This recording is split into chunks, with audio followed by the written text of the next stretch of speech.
Welcome to Jardines del Humaya, a place where the dead rest in opulence and luxury, and the boundary between the ordinary and the extraordinary connects. But what drives people to construct these monumental memorials, transforming sorrow into spectacles of grandeur? Stay tuned to find out. In Mexico's heart, where old ways mix with new beliefs, there's a place both mysterious and fancy. They call it Jardines del Humaya. Some even say it's the Narco cemetery. This odd burial place called us with whispers of curiosity. It's where life and death blend into a colorful mix of culture.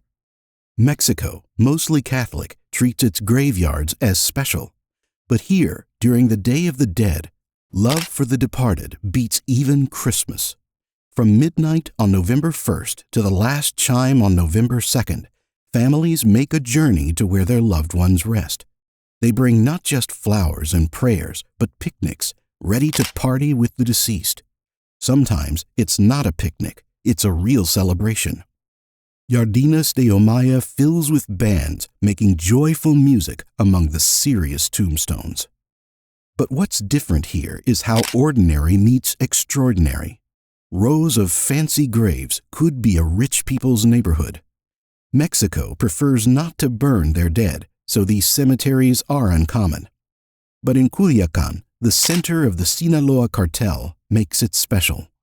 The cemetery has big iron gates.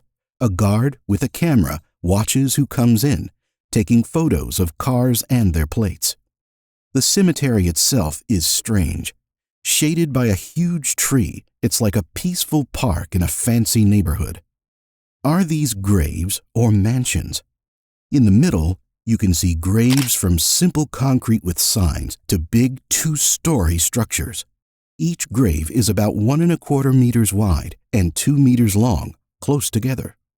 Many graves cover lots of plots. They have electricity, air conditioning, bathrooms, and even living rooms, not your usual resting places. Some have bars for safety. Others just trust family names like Guzman, Beltran, Fuentes, Leiva, and Felix. Even the Juarez cartel's leader rests with his friends. Amado Fuentes, called Lord of the Skies for flying drugs, has a 3-story wonder with a chapel for 40. People say it cost over $400,000. And the most lavish is Arturo Guzman Loeras, known as El Pollo, El Chapo's brother. Some say it cost over $1 million. They say Culiacan has special grave builders, artists making these big structures that aren't cheap. But in all this grandeur, there are small graves with simple markers showing images of young men surrounded by fancy cars, 4-wheelers, and rich women. They didn't die naturally. They died in a hard life. Jardines del Humaya tells the stories of those who had a fast and violent end in Mexico's top businesses. Here, rest in peace means a lot.